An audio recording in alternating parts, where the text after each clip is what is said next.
Muito boa noite, família! Vamos começar! Nosso tema hoje, sexualidade sistêmica. Vamos lá então, pessoal?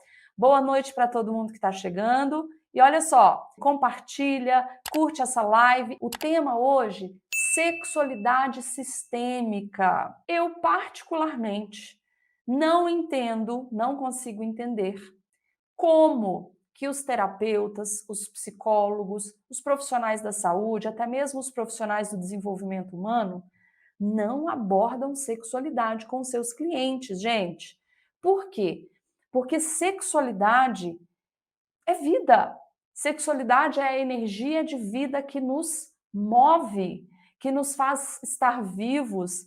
A Organização Mundial de Saúde define sexualidade de uma forma muito sistêmica. Vocês vão ver hoje tudo que eu vou explicar para vocês da sexualidade dentro da visão sistêmica, dentro da psicossomática e como fazer intervenções de alto impacto que chegam realmente na raiz dos problemas dos clientes. A Organização Mundial de Saúde, então, define que sexualidade é a energia que nos impulsiona. Olha que interessante. Nos impulsiona para buscar o amor, o contato, a ternura, os relacionamentos, as interações. E a sexualidade, ela se integra, ou seja, ela faz parte integrante da saúde física e mental dos indivíduos. Isso não sou eu que estou falando. Então, eu quero entender o seguinte: você quer ser um terapeuta completo, um terapeuta realmente de alto impacto? Você precisa saber abordar o tema da sexualidade. E é tão interessante porque muitos casais, eles vêm para a terapia, eles procuram muitas vezes o terapeuta de casal, o psicólogo, por motivos que normalmente não envolvem sexualidade. Mas quando a gente vai trabalhando ali com aquele casal, a gente vai perceber que no fundo, o problema sexual ele está ali. E aí o que normalmente os terapeutas fazem? O que vocês acham? Eles encaminham para outros profissionais que tenham conhecimento. Agora, eu não estou dizendo que você tem que se tornar um sexólogo para trabalhar com sexualidade, não. Esse é o ponto mais lindo da sexualidade sistêmica. Lembra que quando nós falamos de tanto de psicossomática quanto de sistêmica, nós trabalhamos com a linguagem das doenças, trabalhamos com o sintoma como uma forma de comunicar o que está errado. Ou seja, o problema sexual não é o problema. O problema financeiro não é o problema. Tem algo por trás, tem uma raiz. E isso é muito importante de nós termos em mente. E quando esse casal chega, quando o indivíduo chega, eles vêm às vezes trazendo muitas outras queixas, mas no fundo tem uma queixa, tem uma demanda muito grande ali na área da sexualidade. Né? Vocês já perceberam isso? Às vezes começou a mexer com um casal, com um indivíduo, veio falando que era problema financeiro ou que tinha dificuldade nos relacionamentos. Quando foi ver de verdade, era um problema sexual? A Márcia colocou exatamente. Gente, hoje eu quero interagir mais com vocês, viu? Quero responder perguntas. Então, vocês podem mandar perguntas. O que é o lindo da sexualidade sistêmica? Não necessariamente nós vamos ter que trabalhar o ato sexual, como que ele acontece, o que tem que ser feito, não necessariamente. Em alguns momentos, a gente tem que passar algumas intervenções, algumas técnicas que envolvem, sim, a questão corporal do casal, uma reeducação, né? Um recondicionamento. Mas dentro da sexualidade sistêmica, nós vamos trabalhar as interações da pessoa com a parceria e da pessoa com o seu sistema familiar de origem, que é de onde todas as causas profundas realmente se originam. Então, quando a gente fala da doença, da disfunção sexual, é só um sintoma. Se a gente pega, por exemplo, o pênis vagina. Ai, meu Deus, não pode falar esses nomes. Gente, são órgãos do nosso corpo humano, ok? Então, o pênis, a vagina, eles são órgãos muito simbólicos. Falei para vocês um pouquinho na semana passada sobre a linguagem das doenças, o que está por trás das doenças, né? Mas quando a gente fala, então, da linguagem das doenças, nós precisamos entender que o nosso corpo, presta atenção que isso aqui é importantíssimo o terapeuta saber. O terapeuta precisa saber que todos os membros, órgãos e partes do nosso corpo têm uma função e uma simbologia emocional, ok? Então, quando nós falamos, por exemplo, de alergias na pele, a pele é o nosso maior órgão de contato. Então, tem duas possibilidades. Ou está tendo medo da perda de contato, ou está tendo contato em excesso. Está invadindo o espaço. E tem algumas pessoas que têm mais propensão a desenvolver esse tipo de problemas, né? Tem certos tipos de personalidade, traços de caráter que todo terapeuta de alto impacto tem que conhecer, tem mais propensão a desenvolver, por exemplo, problemas da pele. E o que eu estou explicando com isso?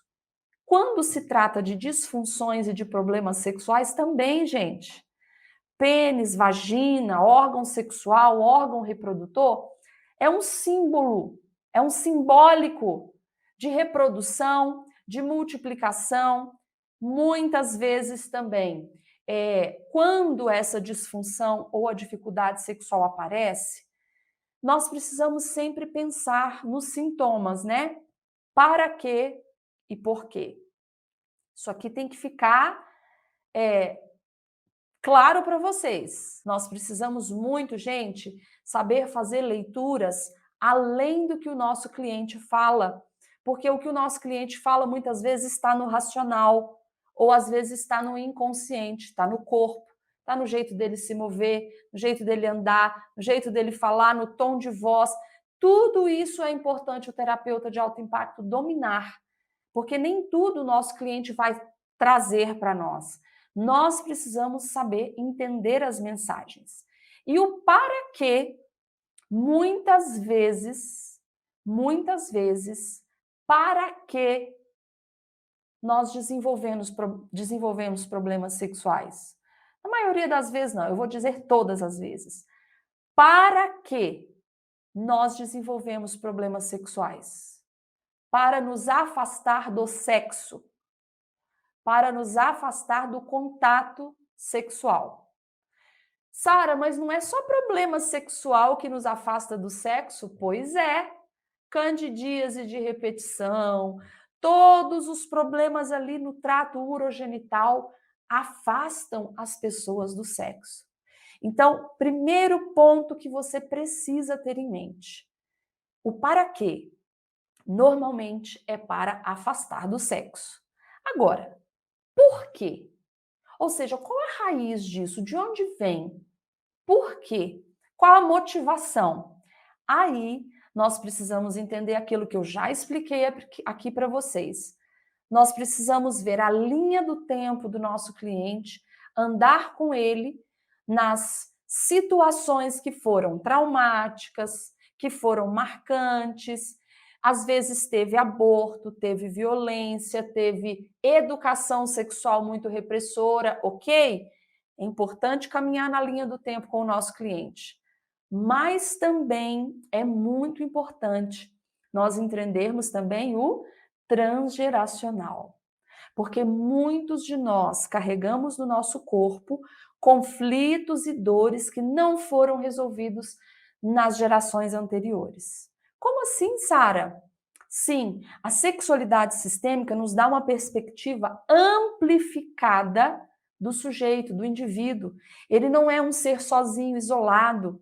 Ele vem de uma raiz, ele vem de um sistema familiar que tem leis, que tem regras, que tem dores. Muitas vezes, as crianças que nascem naquele sistema desejam salvar os seus pais e se identificam por amor com as dores. Já contei aqui para vocês tantas vezes de mulheres que desenvolvem, às vezes, vaginismo, que é a contração involuntária dos músculos, a dispareunia, que são as dores, né? Sejam superficiais, sejam profundas, e afasta o parceiro do sexo, não porque às vezes não quer interagir conscientemente ou porque não gosta de sexo. Muitas vezes é por lealdade a uma dor que a mamãe viveu, a uma dor que a vovó viveu. Quer ver uma coisa que é totalmente comum nos nossos atendimentos? Se você ficar pensando só na educação, se você ficar pensando só nos traumas, na primeira relação sexual, no parto traumático, só na linha do tempo do cliente, a gente não teria tantos resultados rápidos e profundos como a gente tem quando a gente entra nas questões transgeracionais. Então, pessoal, é muito comum, já falei para vocês, eu não sei contar quantas pessoas eu já atendi assim. Já viu aquelas situações, por exemplo, na zona rural antigamente? Gente, até hoje nós vivemos numa realidade em que não são todas as pessoas que têm um quarto para cada filho, que o casal tem um quarto ou que os filhos têm outro, não. A realidade de muitas pessoas é todo mundo num cômodo só, né? Às vezes nós que estamos aqui na internet, que temos um celular, que temos um pacote de dados para assistir à internet, nós não vivemos essa realidade, mas muitas pessoas não têm nem um quarto para cada filho. Então, às vezes, nós estamos fora dessa realidade, dessa perspectiva, mas nós sabemos que muitos não têm nem uma cama para cada um.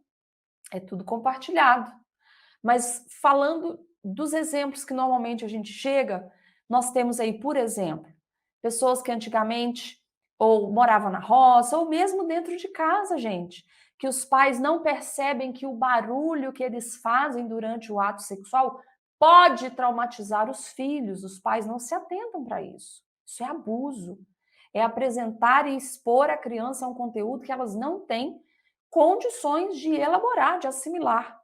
Então, muitas mulheres vêm e a gente chega num contexto de muita identificação com o sofrimento da mãe, por exemplo, da avó, das tias, das bisavós. Quando, por exemplo, nessas situações em que as crianças ouviam, é muito comum as mulheres chegarem relatando: eu ouvi a minha mãe fazendo sexo e era assim, ó, ai, ai, tá doendo, para, tá doendo. Gente, como que as crianças recebem isso? Com muita dor, com muito sofrimento. E muitas vezes elas internalizam essa dor, até por amor à mãe, de querer fazer algo, de querer salvar, tirar a mãe dessa situação e não poder, né? Colocaram aqui, ó, minha bisa foi traída, minha avó não gostava de sexo, tudo era sujo e a minha mãe foi traída. Ó, a repetição, gente, olha o transgeracional. Minha bisa foi traída, minha mãe foi traída, meu pai alcoolizado, abusava e muitas vezes estava no quarto e eu me fingia que estava dormindo, né? Então, olha só, tive câncer de mama. Olha só. Então, primeiro que nós já vemos aí um contexto sexual que marca. Gente, quantos aqui têm episódios de traição no seu sistema? Sejam os pais, os avós, os bisavós, você. Quantos aqui têm episódios de filhos fora do casamento? Episódios de violência, de abuso, de aborto, tudo isso, pessoal, nós podemos e muitas vezes, na maioria das vezes, nós também carregamos. Por quê? Porque primeiro que nós temos uma marca transgeracional, epigenética, uma memória emocional que acompanha, né? E nós também temos as identificações. Então, isso é uma das coisas que eu estou trazendo aqui como exemplo para vocês. Eu vou ver se eu consigo trazer mais e eu quero responder perguntas, tá? Sara, você tem livro para vender? Tem. Tem sim, depois pode entrar em contato com a gente, tá? Pessoal, então, a terapia sexual sistêmica, ou a sexualidade sistêmica, ou o terapeuta de alto impacto que trabalha a sexualidade, ele sempre vai ter a perspectiva de que o que acontece do nascimento até o dia de hoje é extremamente importante. Mas isso tudo é só uma repetição daquilo que vem do transgeracional. Então, é muito importante a gente aprofundar na visão sistêmica com o nosso cliente, ok? Então, olha só o que Bowen diz, né? O Bowen é o criador aí do genograma, que é a ferramenta sistêmica mais poderosa que nós temos, que é a ferramenta que nós usamos para trabalhar o transgeracional. Ele diz o seguinte, que as doenças, os sintomas, as disfunções são vistos como um produto da reatividade emocional. Então, teve um impacto emocional. Gente, sabemos que tem muitas doenças que são fisiológicas mesmo? Sabemos, né? Mas nós sabemos que, mesmo as doenças fisiológicas, orgânicas, nós também temos um impacto emocional, né? Todos nós temos, nesse exato momento, por exemplo, células possivelmente cancerígenas. Todos nós dentro do nosso corpo. Mas por que ela não se manifesta? Porque nós temos o gene supressor, né? Falando aqui numa linguagem muito simples, ele abafa. Mas dependendo do que acontece no sistema e na vida da pessoa, isso vai se manifestar. Então, olha só o que Bowen diz. Doenças, sintomas são vistos como um produto de reatividade emocional, podendo ser gerados por pressões, conformismos, rupturas, relações fusionadas. E o exemplo que eu vou trazer aqui hoje de disfunção sexual passa por essa relação fusionada com a mãe, hein? Então fica por aí, já curte, já compartilha essa live, que eu quero muita gente sabendo, né, o que é essa tal dessa sexualidade sistêmica. O sintoma é sempre prova de uma disfunção e uma forma de comunicação metafórica. Então, a partir de hoje, você que é terapeuta, você que é psicólogo, precisa entender, as partes do corpo também revelam uma informação do porquê e do para quê. Oi, Sara, poderia abordar hoje também questões das mulheres que podem, mas não querem ter filhos? Quais são as possíveis causas dentro da experiência? Posso falar sim. Daqui a pouco eu posso falar, tá? Porque aí eu não quebro o raciocínio aqui, eu entro ali dentro das dinâmicas sistêmicas adoecedoras. E essa é uma delas, ok? Então vamos lembrar? Cada parte do nosso corpo tem uma função e um significado. Você nunca mais pode esquecer disso. Cada parte do nosso corpo tem uma função e um significado. Sara, como descobrir o meu propósito de vida? Vem fazer o nosso workshop de propósito de vida, criatura. Perguntaram ali para mim agora se eu tenho um livro para vender. Temos o livro de propósito. Você tem que vir descobrir o seu propósito, né? Quem não conhece o seu propósito fica perdido, sem saber para onde ir, né? Então, pessoal, dentro da visão sistêmica, nós focamos no padrão, ok? Nós focamos no padrão da relação do casal ou do indivíduo e também nos padrões transgeracionais que vão sendo aprendidos e vão sendo passados de geração após geração, ok? Então, tudo começa na família, a sexualidade também, gente. Né? Então, a visão sistêmica ela é muito determinista, assim como a psicossomática. Por isso que a sistêmica, a psicossomática, a bioenergética, várias bases teóricas compõem aí o nosso curso de formação também terapeuta de alto impacto. Agora, a questão não é ter só o conhecimento, é conectar tudo isso para fazer sentido numa metodologia, um passo a passo para os nossos alunos, né? Então, lembra que eu falei que sexualidade é a nossa energia de vida? Pois é. Sexualidade vem, né? Vamos pensar que a sexualidade ela é uma energia que nos conecta com os outros, que nos conecta com as pessoas à nossa volta. É a nossa energia de vida, não é só fazer sexo, ok? Então, quando nós falamos de sexualidade sistêmica, nós não estamos falando de sexo sistêmico. É sexualidade num sentido muito mais amplo, ok? Então, nós precisamos falar de comportamento, de sentimentos, de ações, a própria interação, né? A relação do casal. É muito importante nós pensarmos nisso. E, gente, quando nós falamos de sexualidade sistêmica, nós aplicamos todas as teorias, toda a análise sistêmica também para a sexualidade, ok? Então, qualquer terapeuta de alto impacto, qualquer profissional que trabalhe o genograma, qualquer profissional formado conosco aqui na Facex, sabe trabalhar a sexualidade. Eu quero colocar aqui para vocês alguns aspectos que o terapeuta tem que levar em consideração quando estiver atendendo casos de problemas sexuais. E eu vou trazer exemplos, tá? Então, quando a gente fala das 3 leis mais importantes sistêmicas, uma delas é a lei das fronteiras claras. Bowen, ele traz a teoria da diferenciação. O que é a diferenciação?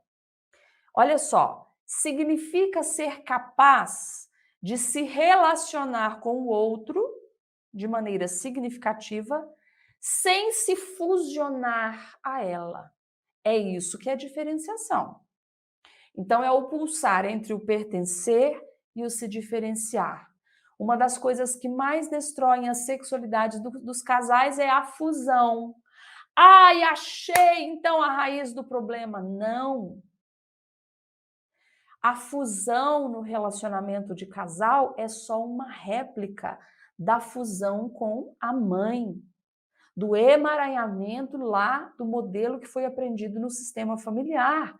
Por isso, gente, que o terapeuta precisa trabalhar as 2 linhas, né? As 2 vértices aí da cruz, o transgeracional e o individual e também o relacional.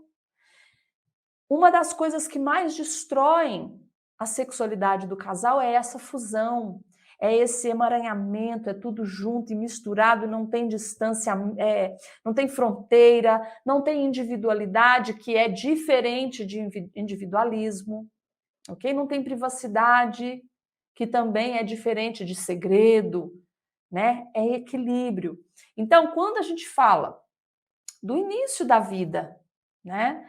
Quando o casal ele se torna um casal saindo das suas famílias de origem para o casamento, aí começa o grande problema. Por quê? O que é sexo?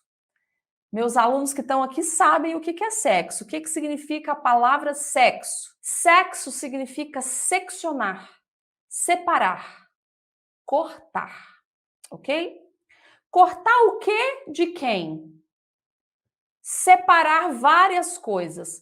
Separar o adulto da criança, separar o indivíduo da sua família de origem.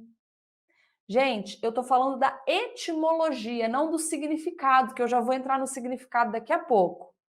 Quando vocês falam, sexo é um dom, sexo é encontro, não, isso é o que representa para você.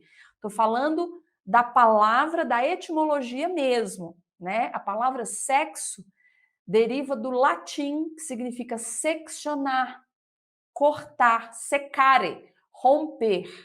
Então, romper o que de quem? Já começa por aí. Lembra que a sexualidade, segundo a Organização Mundial de Saúde, é aquilo que nos impulsiona? Por isso que a gente fala que a sexualidade é a energia de vida que nos move, nos impulsiona para onde? Para trás ou para frente? O que vocês acham? Nos impulsiona para ficar cada vez mais dependentes da nossa família de origem, cada vez mais emaranhados com o passado, ou nos impulsiona para frente, para a vida, para encontrar os parceiros, as parceiras, para gerar filhos também, ou seja, para dar seguimento no ciclo vital. O que vocês acham? É impulsionar para frente ou para trás? Aqui já começa o grande problema. O primeiro ciclo vital do indivíduo é o casamento. Casamento para visão sistêmica não é ir lá no padre, no pastor, no cartório, não. É a união de duas pessoas, independente se casou no papel ou não, ok? Ainda que a gente vá buscar por que não casou, porque às vezes tem ali toda uma questão por trás disso, né? Para frente, exatamente. Então, aqui, quando começa o primeiro ciclo vital, eu gosto muito daquele versículo bíblico, que é a Bíblia Sagrada dos Cristãos, que conta exatamente o que é casamento. Que fala o seguinte: deixará o homem pai e mãe e se unirá à sua esposa e os dois se tornarão uma só carne. Antes de unir, tem que cortar. Antes de conectar, tem que cortar. Tem que cortar o cordão umbilical de dependência emocional com a família de origem. Simbiose, emaranhamento, identificação com as histórias, com as dores da família e, principalmente, autonomia financeira e autonomia sexual. Ok? Hoff e Berman, eles falam exatamente que o sexo, a sexualidade, é uma força organizadora na vida do casal, capacitando o casal a se desligar das suas famílias de origem. Não é abandonar, não é cuspir no prato que comeu, é se tornar agora um com a sua parceria. Cortar o cordão umbilical. Gente, quantos de nós casamos no papel, fomos na igreja, fizemos a cerimônia, mas ainda não somos casados de fato? Ou você está com um novo namorado, mas ainda está, aprisionado no que ficou para trás, no ex. Ou às vezes você nem dá conta de se casar, nem de arrumar uma pessoa que realmente, com quem você realmente vai ter uma ligação afetiva. Por quê? Porque você está num emaranhamento, numa triangulação, numa fusão com alguém lá do seu sistema. Normalmente é com a mãe ou com o pai, né? A filhinha do papai, a gente brinca, né? A filhinha do papai e o filhinho da mamãe. E, gente, se vocês querem ver o recorde de causas sistêmicas para disfunções sexuais, é o filhinho da mamãe e a filhinha do papai. Eu não vou colocar aqui para vocês, não vou expor ninguém, mas hoje eu recebi ontem e hoje também, que a pessoa continuou escrevendo, é uma bíblia, contando toda a história. Que o marido dela adora ser o filhinho da mamãe. E ele é o filhinho da mamãe e ele gosta de ser o filhinho da mamãe. E a esposa entra como intrusa nessa família. Por quê? Porque ele é delas. Ele é da mãe e das irmãs. A esposa ainda não teve a autorização dele para, de fato, entrar. E a vida sexual fica um caos, né? Então, é muito importante a gente observar dentro dos padrões sistêmicos pelo menos 3 gerações, para a gente entender qual que é o padrão que aquela pessoa aprendeu, absorveu. Esse movimento para a vida, olha só que pergunta incrível. Pessoa com síndrome de Dom Juan também está emaranhado? Sim, porque só tem uma mulher que serve para esse homem. Quem chuta quem é essa mulher? Quem que vocês acham que é a mulher da vida desse? Sabe por quê? Ele não pode ser de mais ninguém. Então ele, ó, passeia aí por todos os jardins, né? Ele está casado com quem? O Dom Juan está casado com a mãe. No caso, a mãe dele morreu na infância, não morreu não, minha linda, tá vivíssima. Vivíssima, ó, dentro dele, tá? Independente de estar vivo ou de estar morto. Gente, eu vou falar uma coisa para vocês. Os mortos, e eu não estou falando de espírito, estou falando da memória emocional. Os mortos exercem, muitas vezes, muito mais influência na nossa vida do que os vivos. Porque a gente honra o legado, a gente honra a história, a gente continua os padrões de repetição, tá? Então, normalmente, você vai direto na raiz do problema do Dom Juan quando você faz o genograma dele e vê que ele está emaranhado com a mãe. Simbiose, triangulado com a mãe. Quer ver outra coisa que é muito importante, que é até uma curiosidade que eu vou trazer aqui para vocês? Quando a gente fala de missão familiar, todos nós, quando nós chegamos no sistema, já temos um script que as gerações foram criando no imaginário deles para aquela criança que ia chegar. Então a família já tem um script para a gente cumprir. E o maior conflito do ser humano é: eu vou cumprir o que a minha família quer que eu cumpra, eu vou ser o que a minha família quer que eu seja, eu vou viver o que a minha família quer que eu viva, ou eu vou viver os meus sonhos, as minhas vontades, o meu propósito, minha missão. Ou seja, como que eu vou negociar isso? Então, quando a gente chega no sistema, já tem toda uma história de expectativas que estão sendo elaboradas, muitas vezes inconsciente. Por exemplo, a mulher que perde o pai muito cedo ou que teve um distanciamento com o pai muito grande, o que ela faz com o primeiro filho, com o primeiro menino que nasce no sistema? Ela vai e se agarra a ele. Por quê? Porque ele é, para ela, a substituição da figura paterna. E quando isso acontece, a gente chama isso de triangulação ou de coalizão. Quando chega o primeiro filho, normalmente o que a mulher faz com o homem?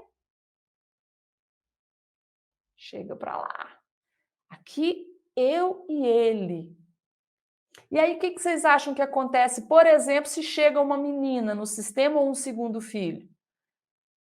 O pai vai lá e pega para ele. E aí a gente fica com as relações totalmente trianguladas, como a gente fala, né? A triangulação por si não é um problema. O problema é quando isso se cristaliza. O filho é meu e você fica em segundo plano. A mulher para de fazer sexo com o marido, ela agora entra na figura da mãe e só mãe. A esposa morre, a mulher morre, a profissional morre, ela vira mãe. Mãe não faz sexo. Mãe é só uma função de cuidar dos filhos. Quem faz sexo é a mulher no papel de mulher ou o homem no papel de homem. Ok? Então, por isso algumas pessoas têm crise de identidade profissional. Assiste a nossa live de neurose de classe. Falamos, né? Sobre famílias que têm um padrão de profissão. Ou famílias em que, às vezes, os avós foram muito pobres, os pais foram pobres e queriam ter estudado e não conseguiu, Coitado do filho que chega na terceira geração. Por quê? Ah, esse vai ser nosso médico, esse vai ser nosso advogado. E desde criança já começa a colocar aquilo na cabeça da criança. Por quê? Porque já tinha uma expectativa sobre aquela pessoa que vem para ser o salvador do sistema, para redimir todo o sistema.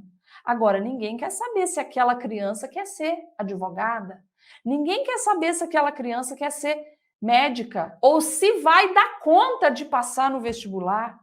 Aí só frustração atrás de frustração.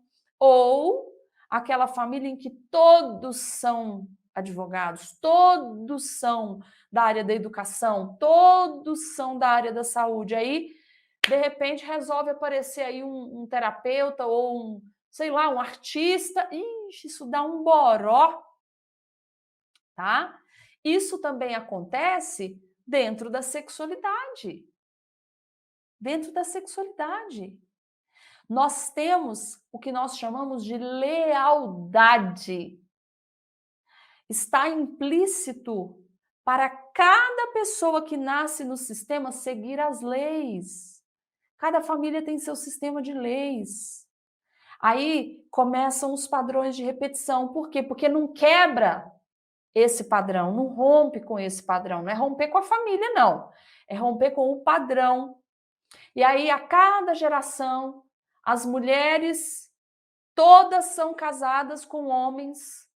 Por exemplo, a avó era o marido alcoolista, aí depois vem aquele que tem problema com jogo, aí depois vem aquele que tem problema com droga.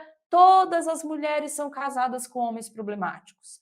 Todos os homens são casados com mulheres que mandam neles. Em cada geração tem divórcio, ou tem isso, ou tem aquilo, ou tem traição, como nós falamos. Por quê? É uma lealdade inconsciente. É para pertencer. Nós somos leais.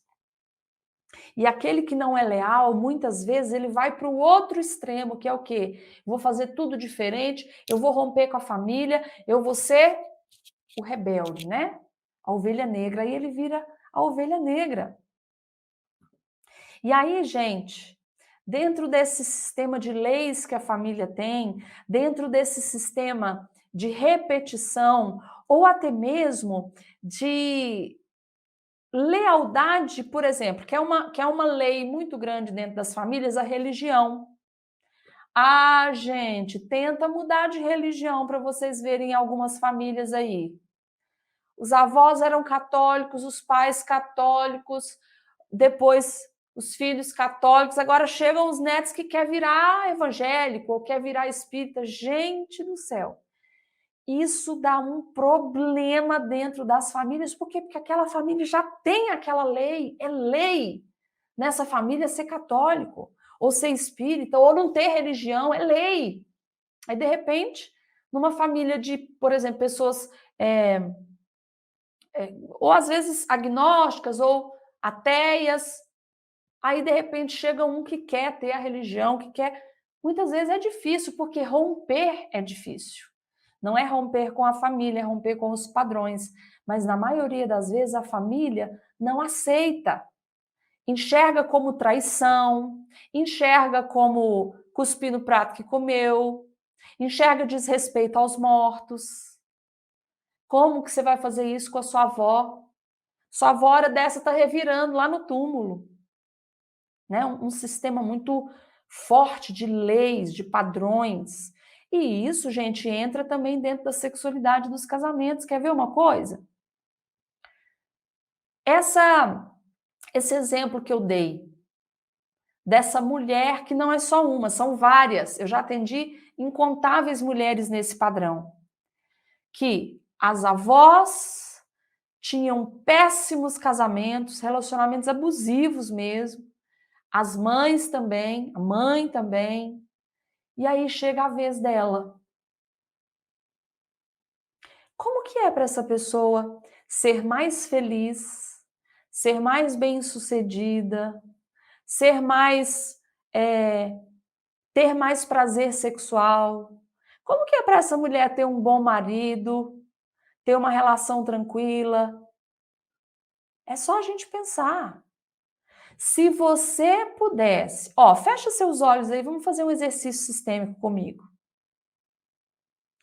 Pensa você, as suas avós, as tias avós, todas com péssimos casamentos, com homens que traíam, muito sofrimento. Elas eram sofredoras mesmo. Depois vem as mães, ou a mãe, sofredora. Às vezes o pai agredia, ou traía, ou era alcoolista. Era muito difícil o casamento, tinha brigas. Vai visualizando isso aí. Agora chega a sua vez. É muito comum a gente ter sentimento de culpa, que na verdade é substituído pela palavra traição. Parece que nós estamos traindo. Parece que a gente está feliz demais. Como que eu posso ter uma vida sexual boa, prazerosa, saudável, já que a minha mãe não teve? E um dos exemplos mais fortes que eu sempre que eu posso eu uso, eu dei o nome de Lúcia. Acho que os meus alunos do curso de sexologia, se tiver alguém aí, deve conhecer já o exemplo da Lúcia, né? Que ela trouxe a queixa de dor durante a relação sexual. Eu sei que é só um sintoma, então eu não vou simplesmente tratar a disfunção. Eu preciso achar a causa verdadeira, porque senão ela, um pouco de tempo, às vezes pode até melhorar, mas depois volta, porque tem os gatilhos que vão levar ela de novo para o trauma. E, como eu sei que eu tenho que olhar para a história de vida dela, para os acontecimentos que ela vivenciou, mas eu também preciso olhar para o sistema de lealdades, para o sistema de emaranhamento. Olha, gente, esse caso é um caso que foi um dos mais rápidos, porque a terapia sistêmica de alto impacto, ela é terapia breve, mas não é porque ela é breve que ela é superficial, ela é muito profunda, é por isso que ela é breve. Porque ela é profunda e ela vai direto na raiz. Não fica lá, né, patinando, patinando, patinando, enrolando, às vezes com medo de perder o cliente, né? Quantos de nós não pensamos assim muitas vezes? Mas a terapia sistêmica, ela vai direto no ponto. E a gente sabe que tem um ponto, sim, que foi o trauma da vida do cliente, mas que ele é uma repetição do sistema. Então, essa mulher, que eu chamo de Lúcia, mais ou menos 43 anos, empresária bem-sucedida, mas ela é a irmã mais velha de 5 irmãos e ela é quem sustenta praticamente toda a família. Ela sustenta a casa dela, o marido desempregado, 2 filhos adolescentes, um casal, 2 filhos adolescentes, uma menina mais velha, um outro menino também, acho que 14, 12, e ela a filha mais velha de 5 irmãos. Filha de lavradores e neta de lavradores, ou seja, pessoas que cultivam a terra, pessoas da roça mesmo, né? Pessoas que trabalham a terra, um trabalho difícil, árduo, né? A gente sabe como que é. E ela, muito novinha, por volta acho que dos 12 ou 13 anos, sai da cidade para estudar fora. E ela estudou, gente, ela estudou e ela passou fome, porque muitas vezes ela comia só a comida lá da escola ou da universidade lá onde ela estava estudando. De tanto que era difícil, de tanto problema financeiro que a família tinha. Mas olha só, como que dinheiro e sexualidade andam totalmente juntos. Nosso sistema de leis passa muito pela escassez ou pela abundância, e se há uma escassez financeira, se tem um registro de sofrimento muito grande na família, a família não consegue nem usufruir do dinheiro que ganha, ou se tem dificuldade de ganhar, ou não consegue ter prazer no que consegue atingir financeiramente, nem sexualmente. porque isso é um padrão de sofrimento, é um padrão muito grande. Então, essa mulher, ela tinha as duas formas de lealdade ao sistema. Ela, então, ralou para estudar e conseguiu se formar. Fez medicina, começa a atuar como médica, depois adquire uma empresa, se torna uma empresária muito bem-sucedida, mas sem controle financeiro nenhum. Ela não conseguia nem olhar para o dinheiro que ela tinha. Isso foi uma das coisas que a gente precisou trabalhar também. Por quê? Conforme eu fui caminhando com ela, tanto na linha dela de vital como na linha transgeracional, porque tem o nó ali, né? Que é quando o transgeracional junta ali com a nossa própria história, tem um nó ali, né, que a gente paralisa naquele momento e não consegue romper. Ela consegue, então, se formar, ser muito bem-sucedida, mas não consegue nem olhar para o dinheiro dela, não consegue usufruir. Ela gasta tudo. Ela gasta tudo com os outros. Ela gasta, compra, dá presente para as pessoas, sustenta todo mundo, sustenta sozinha a casa. E ela não consegue, por exemplo, se ela comprar uma caneta para ela tem que comprar uma caneta para a mãe. Se ela compra uma toalha de banheiro nova para a casa dela, ela tem que comprar uma toalha nova de banheiro para a casa da mãe. Olha só a fusão dessas duas. E a mamãe era uma dessas que toda vez que ela ia fazer sexo com o marido, sabe o que ela falava para os filhos? Deixa eu ir ali, né, fazer minha obrigação de esposa. Falava para a filha, para essa filha pequena, que tinha uma identificação muito grande com ela e com a avó. E essa menina cresce, e essa menina se casa, e essa menina se torna uma profissional, e ela precisa começar a exercer a vida sexual dela. O que vocês acham que acontece nesse caso? Ela chega com um quadro de dispareunia, já tinha feito todos os exames, porque a gente pede, primeiro passa pelos exames aí clínicos, né? Endócrinos, enfim, tudo que tem que ser feito. Descartou as causas orgânicas, nós precisamos entender o que está acontecendo. O ginecologista encaminha, você não tem nada. Mas como não tem nada, toda vez que vai fazer sexo sente dor. E nós fomos caminhando com ela até chegar no momento em que o marido perde o emprego e ela começa a ter que sustentar a família. E nós fomos caminhando nas circunstâncias que foram marcantes para ela, mas a gente sobe também o genograma e chega no transgeracional. Nesse caso, eu vou falar só da mãe para andar mais rápido.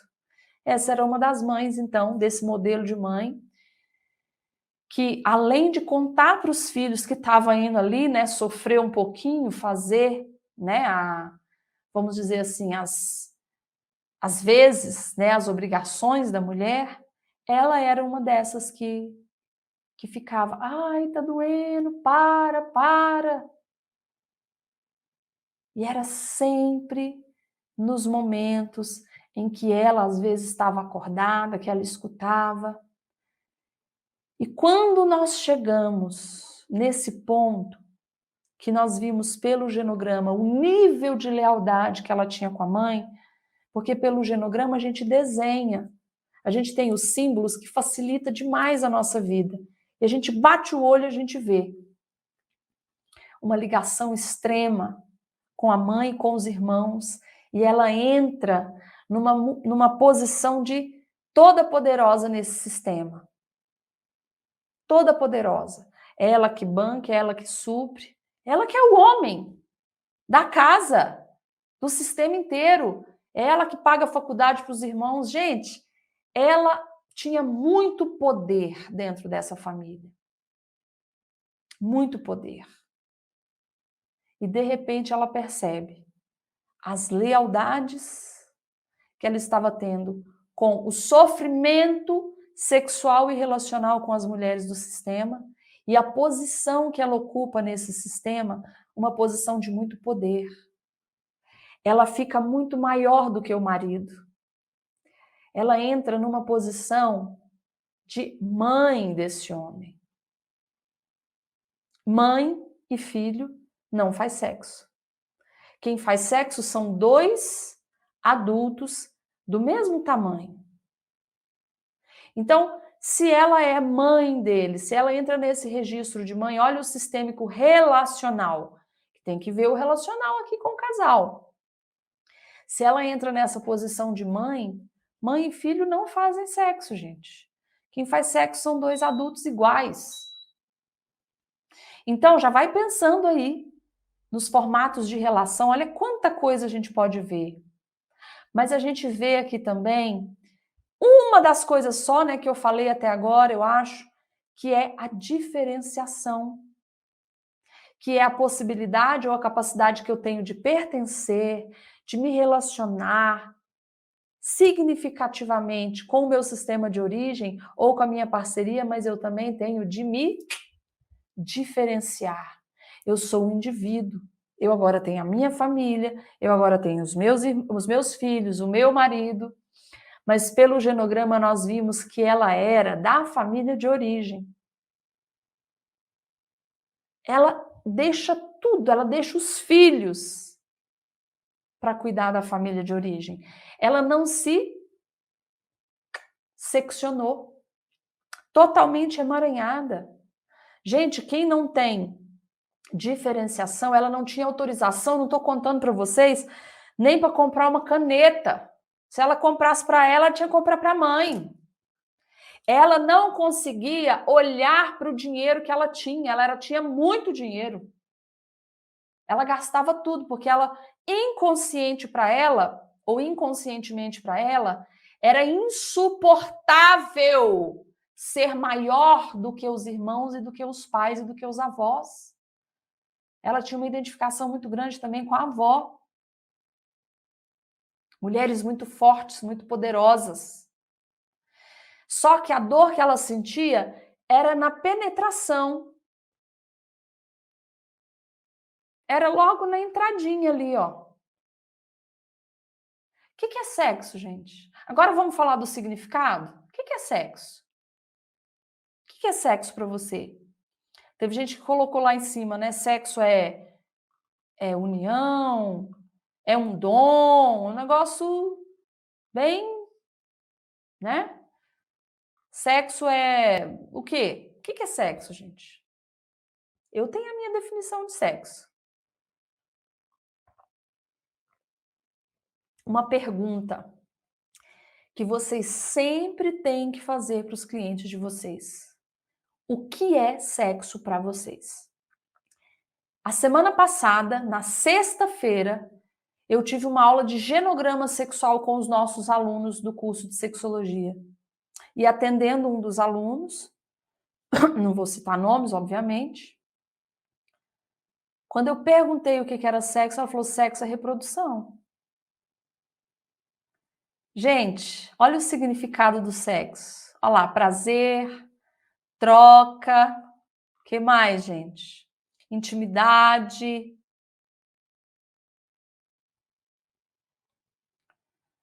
Sexo é encontro de duas almas. Ó. Tá vendo que é um negócio muito profundo? Tem que ter muita entrega, não tem? Mas ela nunca saía, a Lúcia nunca saía do registro de Mulher Maravilha. Ninguém nunca fez nada por ela que faz tudo para todos, ela não sabe receber. Ela não sabe receber nada. Ela é a toda poderosa, porque ela teve que entrar no lugar, depois se a gente fazendo o genograma, ela teve que entrar no lugar do avô para suprir, para cuidar de todo mundo que não foi cuidado, para ver todo mundo que não foi visto. Um vô que perdeu tudo. Então ela se identificou demais com essa pessoa de poder que tinha que proteger todo mundo. Claro, não precisa falar que ela teve câncer no útero, endometriose e por aí vai. Então, gente, Olha o quanto é sério a gente ler sistemicamente e psicossomaticamente as doenças, os sintomas, as disfunções sexuais. Sexo é entrega. Sexo é encontro. Orgasmo é entrega. Mulheres controladoras, mulheres manipuladoras, mulheres que são muito grandes, muito poderosas, muito fortes dentro das relações, normalmente não têm orgasmo. Porque elas querem controlar até o que o parceiro pensa. Quer controlar tudo. Mulheres controladoras, dominadoras têm muita dificuldade de ter orgasmo. Então, gente, a gente observando o sistêmico, ela nas relações dela com o sistema, baixíssima diferenciação, não consegue separar as coisas, não conseguiu entregar para a mãe o que é da mãe, mas ela carrega as dores da mãe, repetindo todos os padrões. Todos os padrões. Então, gente, nós vamos observando a fundo, a fundo. Normalmente em uma sessão, 2 ou 3 no máximo. Por isso que é tão rápido, tão profundo, porque vai na raiz. Tem gente que fala, Sara, mas desde a primeira sessão? Desde a primeira sessão. Desde a primeira sessão. Muitas vezes em uma única sessão. Por que as mulheres controladoras têm dificuldade com o orgasmo? Por 2 motivos muito simples. Em primeiro lugar, são mulheres que são do caráter rígido, que são trianguladas com o pai. Então, só tem um homem na face da terra que serve para ela, que é o pai. Então, teoricamente, ela já está casada. Então, ela sempre casa com homens que são inferiores a ela. Então, elas automaticamente, porque elas já sabotam o relacionamento, para elas serem as grandes dos relacionamentos, elas já sabotam e sempre pegam homens inferiores, teoricamente. Esse é o primeiro grande motivo. Segundo grande motivo é porque elas têm um registro de controle de poder. A relação para elas é disputa de poder. Não tem entrega. A rígida entrega o corpo, mas o coração não. Ela não confia, porque a dor básica dela é a traição. Ela já foi traída lá na infância, lá no complexo de Édipo. Quando ela virou rival da mãe e perdeu para a mãe, já tem uma dinâmica e um registro muito forte de rivalidade. Então ela é rival até do parceiro. Gente, vocês já perceberam? Já viu? Coloque para mim sim, não. Relacionamento de casal que mais parece briga de rixa de galo, que mais parece uma disputa pelo poder, a rígida normalmente é o homem da casa. A rígida normalmente é que tem o pulso forte. E normalmente o homem é mais apagadinho nessa relação, vamos dizer assim, né? Por quê? Porque tem que se complementar, né? Então, às vezes, é muito mais uma disputa de poder. Eu levo para a cama aquilo que eu sou fora da cama. Eu levo para a parceria, para a relação sexual, os padrões de comportamento que foram aprendidos no sistema familiar de origem. Não importa qual seja ele.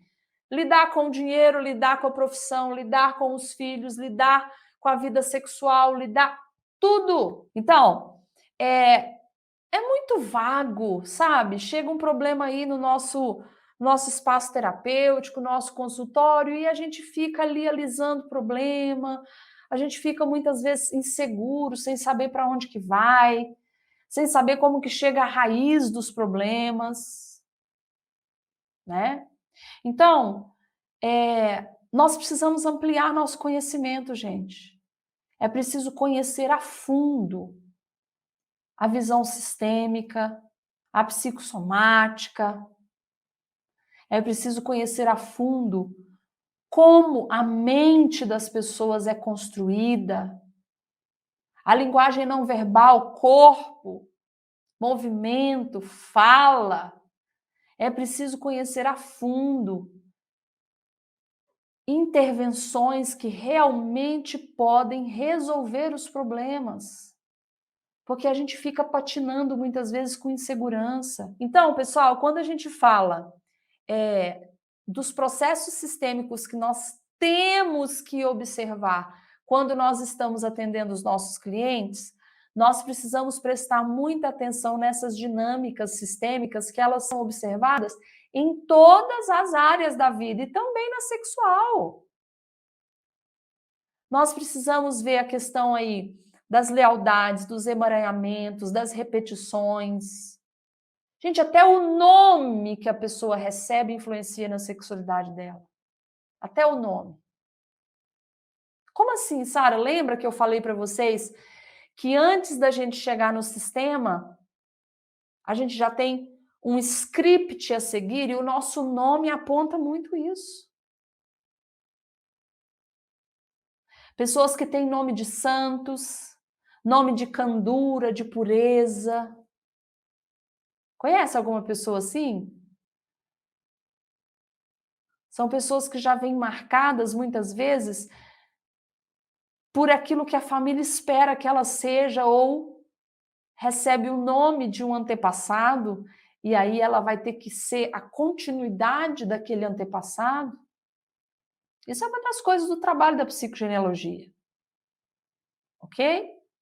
Trabalhar a diferenciação, as triangulações. Olha lá, meu nome é o da ex-namorada do meu pai. Gente, o nome que nós recebemos, qual que é o nome, o significado, a origem, quem deu o nome, foi homenagem a quem? Nome é marca. Então, um bom trabalho de psicogenealogia tem que trabalhar essas questões. Só que isso tudo que eu estou falando para vocês é rápido. Por quê? Porque conforme a gente tem o conhecimento e é treinado numa metodologia que encaixa tudo isso é rápido. A gente vai fazendo as ligações, vamos levantando as hipóteses, elas vão se confirmando muito rápido. As triangulações, normalmente, né, relacionamento aí de 3 pessoas ou mais, mas que se ligam muito a uma pessoa excluindo a outra, as colisões, as rivalidades. Nós temos muitos conceitos aqui, gente, que se vocês quiserem até posso fazer mais uma live sobre isso, né? Explicar tudo para vocês, o que é triangulação, o que é estar casado com pai e mãe, né? E para fechar, eu quero contar para vocês uma história. Sara, fale na jornada também sobre a questão das mulheres que não querem ter filhos. Parece uma tendência crescente. Olha, vou trazer uma questão só sobre isso aí. Por quê? Porque também está relacionado à sexualidade. Né? Está totalmente relacionado à sexualidade, eu não estou fugindo do tema. Porque falar de filhos também é falar de sexualidade. Olha só que interessante. Uma das causas que a gente mais pega, que é mais comum quando se trata de disfunção erétil. Gente, começou a falar em ter filho, ou a família começou a perguntar em ter filho, muitos homens começam a desenvolver disfunção sexual. E muitas mulheres também. Por quê? Lembra do para quê? Para quê? Para se afastar do sexo. Por quê? Porque não querem ter filhos. Ou dizem que querem, mas o peso transgeracional é muito grande. Então, quando a gente fala de maternidade e paternidade, nós precisamos falar dessa transmissão transgeracional, que o ideal é trabalhar o genograma. É entender o sistema da onde a pessoa vem, porque normalmente, são pessoas que tiveram problema aí com a maternidade, com mãe. O materno, o feminino nesse sistema está muito conflituoso, ok? Claro, quando a gente fala de sistema, a gente também fala de sociedade, de influências culturais. Isso também é importante, claro, mas principalmente, por exemplo, uma pessoa que não teve problemas com a mãe ou com a maternidade no sistema pode receber uma influência cultural que às vezes aquilo não vai influenciar na decisão, porque a pessoa já decidiu ter filho. Agora, para aquela pessoa, lembra do transgeracional e do individual e relacional aqui? Aquilo que vem externamente, os acontecimentos externos, eles só vêm reforçar as dores e os traumas do sistema. Então é muito comum pessoas emaranhadas também, não são, eu lembro que eu falei um exemplo só, mas pessoas emaranhadas com o sistema também. Normalmente, pessoas que são arrimo de família, filhos parentalizados, que já são cuidadores dos pais, dos irmãos mais velhos, normalmente já têm muitos filhos. Então, essa pessoa não pode ter mais filhos. Mas, Sara, mas ela nunca gerou, mas ela tem filhos, ela cuida de muitos filhos. A pessoa também que não quer reproduzir, ou que acha que sexo é só para reproduzir, se ela não quer ter filho, automaticamente também ela já vai se afastar do sexo. É uma outra possibilidade. Quando a gente fala de sistêmico, gente, são muitas questões que a cada caso, conforme a fala da pessoa e todas as outras linguagens não verbais, a história, o ciclo de vida, a gente já vai por um caminho. Mas são várias as possibilidades. Por exemplo, baixa diferenciação é uma outra possibilidade para não ter filhos. Por quê? Dentro da visão sistêmica, nós temos os ciclos vitais. Os ciclos vitais, eles são assim, ó. Os filhos adultos, eles passam para o próximo nível, que é o quê? Eles se casam e saem de casa. Esse é o primeiro ciclo. Depois, a gente tem um casal com filho. Um filho pequeno que inaugura a família.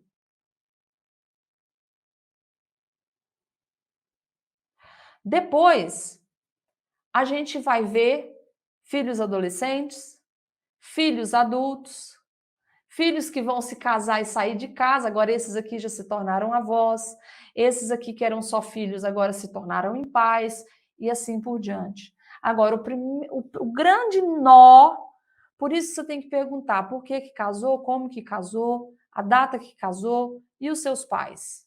Porque tudo é um padrão de repetição, gente. Eu me casei com a mesma idade que a minha mãe se divorciou.